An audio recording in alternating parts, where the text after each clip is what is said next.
Lata's home কিচেনে অনেক অনেক স্বাগত বন্ধু। আজকের রেসিপি সম্পূর্ণ নিরামিষ পনির রেসিপি। যে কোনো নিরামিষের দিন এই রেসিপিটা বানিয়ে আপনারা খেতে পারেন।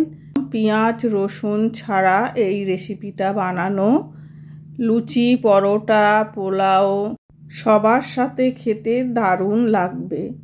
আমি এখানে 200 গ্রাম পনির নিয়েছি। পনিরটা দেখুন চৌকো করে কেটে নিচ্ছি। কেটে নেওয়ার পর এবার আমি পনিরটা হালকা গরম জলে ধুয়ে নেব। পুরো রেসিপিটা আপনাদের দেখার অনুরোধ রইল বন্ধু। এবার একটা মশলা বানিয়ে নেব মিক্সিতে। আমি এখানে দেখুন ধনেপাতার ডাঁটাগুলো নিয়েছি, টমেটো নেব একটা গোটা বড় সাইজের, আদা নেব 1 ইঞ্চি, আর 5-6টা কাজু আর চালমগজ নিয়েছি 2 চামচ। এবার একটু জল দিয়ে মিক্সিতে পেস্ট করে নেব। এবার গ্যাস ওভেনে একটা কড়া বসিয়ে কড়াটা গরম হলে 3 থেকে 4 চামচ কাসুরি মেথি ড্রাই রোস্ট করে নেব।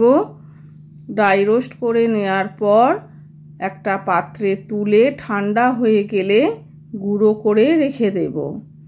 এরপর আমি রান্নাটা সাদা তেলে করব। আমি 3 থেকে 4 চামচ সাদা তেল নিলাম আর ফোড়নে দিলাম গোটা জিরে। ভালো করে নাড়াচাড়া করে নিয়ে এরপরে যে পেস্ট করে রাখা মশলাটা ছিল সেই মশলাটা তেলের ওপর দিয়ে ভালো করে কষিয়ে নেব। কষিয়ে নেওয়ার পর এরপর দেব গুঁড়ো মশলা। প্রথমে দেব কাশ্মীরি লঙ্কার গুঁড়ো 2 চামচ, এরপরে দেব হলুদ গুঁড়ো, ধনে গুঁড়ো, জিরে গুঁড়ো, লাল লঙ্কার গুঁড়ো সব 1/2 চামচ করে। অল্প একটু চিনি দিলাম আর নুন দিলাম 1/2 চামচ। চিনিটা দিলে কি হবে, নুন চিনির ব্যালেন্স হবে আর স্বাদটা খুব সুন্দর হবে। আপনারা যদি না দিতে পছন্দ করেন তাহলে দেবেন না। এবার মশলাটা খুব ভালো করে কষিয়ে নেব আর মিক্সির জারটা ধুয়ে একটু মশলার জলটা দিয়ে দিলাম। এবার খুব ভালো করে মশলা কষাবো যতক্ষণ না তেল ছাড়বে। দেখুন মশলা থেকে তেল বেরিয়ে এসেছে। এবার অল্প জল দিলাম। গ্রেভিটা আপনারা যে যার পছন্দ অনুযায়ী জলটা দেবেন। আমি এখানে 1 কাপ জল দিয়েছি। এবার ফুটে উঠলে এক এক করে পনিরগুলো দিয়ে দেব। পনিরটা দিয়ে ভালো করে নাড়াচাড়া করে নিয়ে 3-4 মিনিট ফুটিয়ে নেব। ফুটে উঠলে 1/2 চামচ গরম মশলা দেব।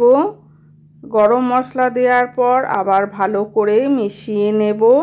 মিশিয়ে নেওয়ার পর এরপর দেব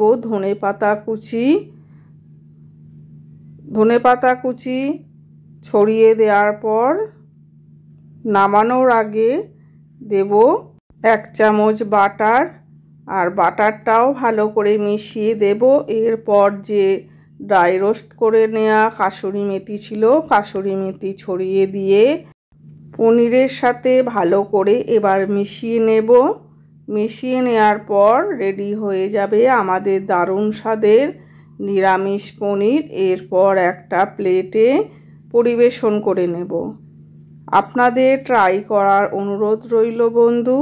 যদি রেসিপিটা আপনাদের ভালো লাগে তাহলে একটা লাইক করবেন, কমেন্ট করবেন।